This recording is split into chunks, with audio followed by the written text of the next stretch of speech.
Coucou, voilà finalement ce que j'ai pris. Strawberry vanilla. Je vais vous dire des nouvelles si c'est bon ou pas avec les chips épicés. Voilà, voilà. Moi, j'écoute en art.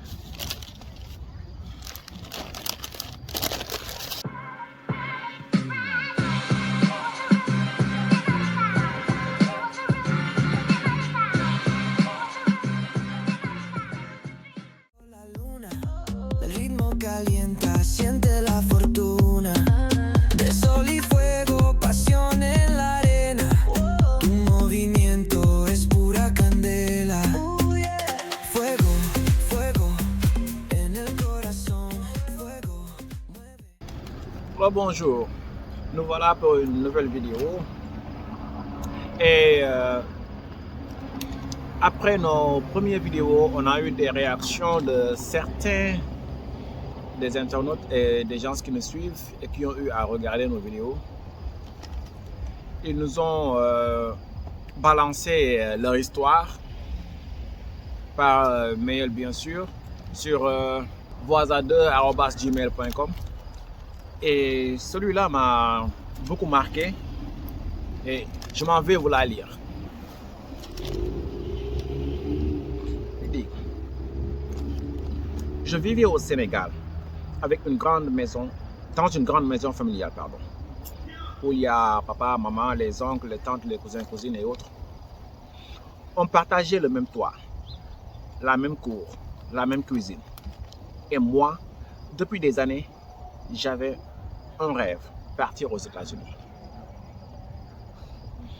J'ai fait toutes les démarches par voie normale, les papiers, les entretiens, les prières. Chaque tentative se terminait par un échec. Mais je n'ai jamais cessé de croire.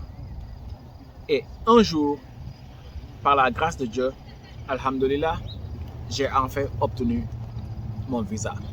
C'est-à-dire, après qu'il ait fait de nouvelles démarches et tout, il a enfin obtenu son visa. On poursuit.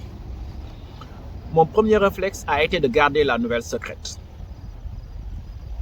Mais ma mère, pleine de fierté, m'a dit: non, tu dois aller annoncer ça à tes oncles et à tes tantes, qu'ils partagent la joie avec nous.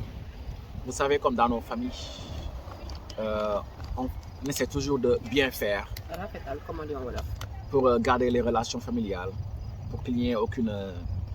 tu m'as caché, moi aussi, toi tu m'as fait ceci, cela, vous comprenez un peu. Et je n'avais pas envie, mais j'ai obéi. Il a finalement obéi ce qu'il a demandé sa maman. J'ai annoncé la nouvelle.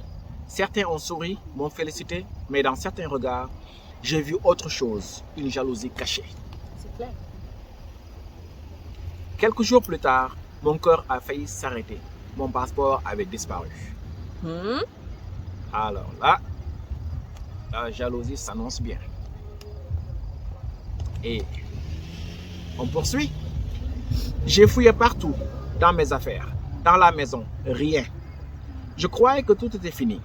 Jusqu'au jour où ma cousine, qui vivait dans la maison avec nous, elle m'a dit: c'est Tata qui l'a pris. Je l'ai vu le cacher.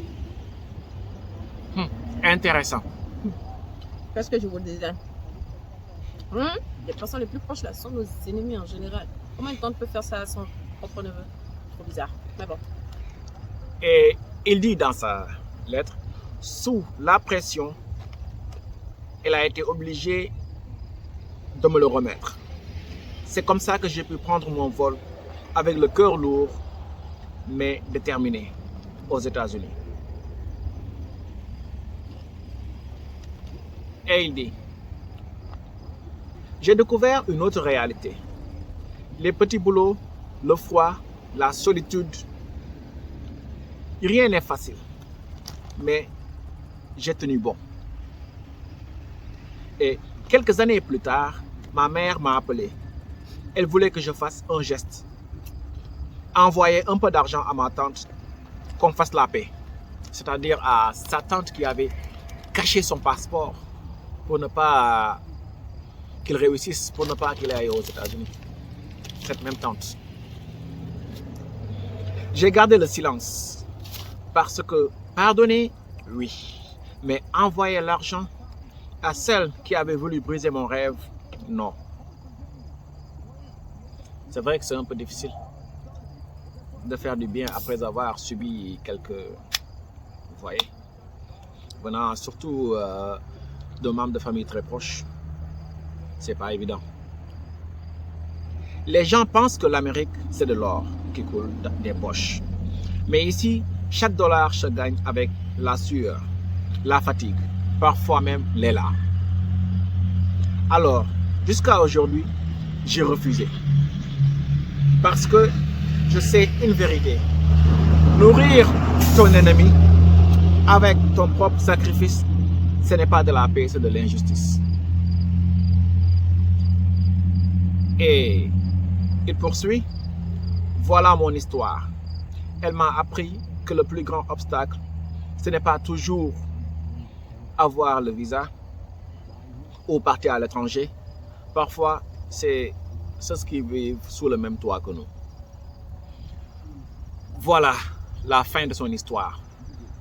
Yako, mon frère. Yako. Vraiment, c'est triste. Et je suis un peu mitigée. Puisque, certes, c'est une famille, c'est une histoire de famille. Mais également, c'est une famille qui vit ensemble. La maman, ça peut être un peu dérangeant pour elle. Et le papa et tout. Mais est-ce qu'il faut regarder de ce côté-là, puisque eux n'ont rien fait, c'est la tante qui a tout fait. C'est elle qui ne voulait pas que son neveu parte à l'extérieur. Si ils n'arrivaient pas à retrouver aujourd'hui, pose-toi la question mon frère, s'ils n'arrivaient pas à retrouver aujourd'hui ton passeport, est-ce que ta maman aurait même la possibilité de t'appeler aujourd'hui et de dire envoie de l'argent à la tante? Je dis ça, je délire, mais ce n'est pas à négliger. Surtout ça.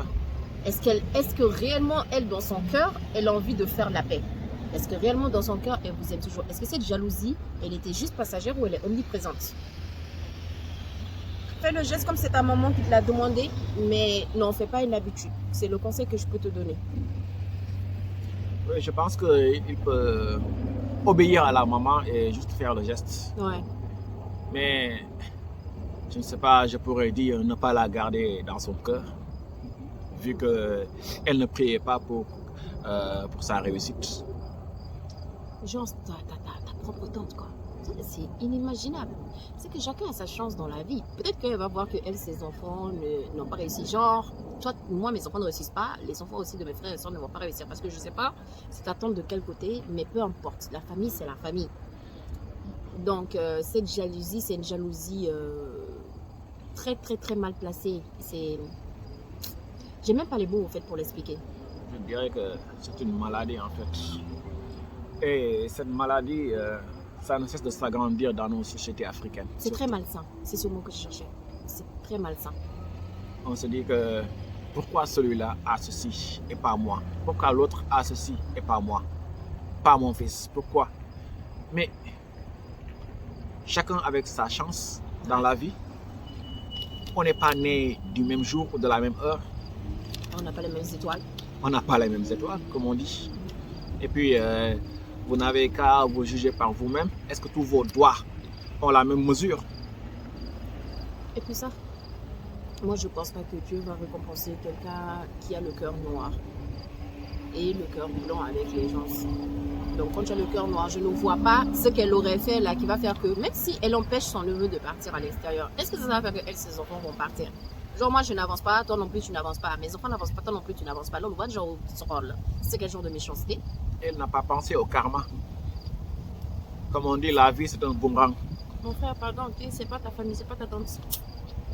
Mais elle peut quand même l'envoyer quelque chose. Non, elle peut envoyer à sa maman et tout. Même personnellement, par exemple, dans ce genre de situations, je ne sais pas si tout le monde croit au maraboutage et tout, il y a des trucs comme ça. Il me dit que tu es capable de faire quelque chose avec mon argent contre moi.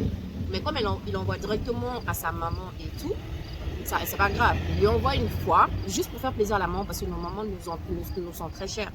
Donc il envoie à la maman pour l'attendre pour une fois, juste pour calmer la tension. Mais de ne pas en faire une habitude. Et d'expliquer à ta maman que tu l'envoies pour son simple respect, mais de ne pas en faire une habitude, car c'est pas ta tante, c'est ton ennemi. C'est ton ennemi. Parfois même, c'est des gens même qui ne sont pas de notre famille, qui sont plus familiales avec nous que les gens qui sont de l'extérieur. Celle-là, c'est pas ta copine, c'est pas ta tante. Tu vis avec ton propre ennemi. C'est-à-dire qu'ils sont plus familiers que les gens qui sont à l'intérieur même de nos familles. Ben oui. Alors, c'était l'histoire de quelqu'un qui a eu à regarder nos vidéos. Si vous en avez des histoires comme celui-ci, n'hésitez pas à nous les envoyer sur voisade@gmail.com. Et moi, je tiens vraiment à te remercier et à te féliciter de ta bravoure pour nous avoir partagé ton histoire et pour pouvoir conscientiser les personnes de voilà quoi, Et de aussi, ce qui se passe dans notre société. Merci infiniment. Et aussi, le gars voudrait savoir, pour les gens qui nous suivent, si c'était vous, comment auriez-vous réagi dans ce genre de situation? N'hésitez pas à nous les mettre en commentaire. Il les lira, bien sûr, et prendra la décision qui s'y est. Bon ben, on vous remercie.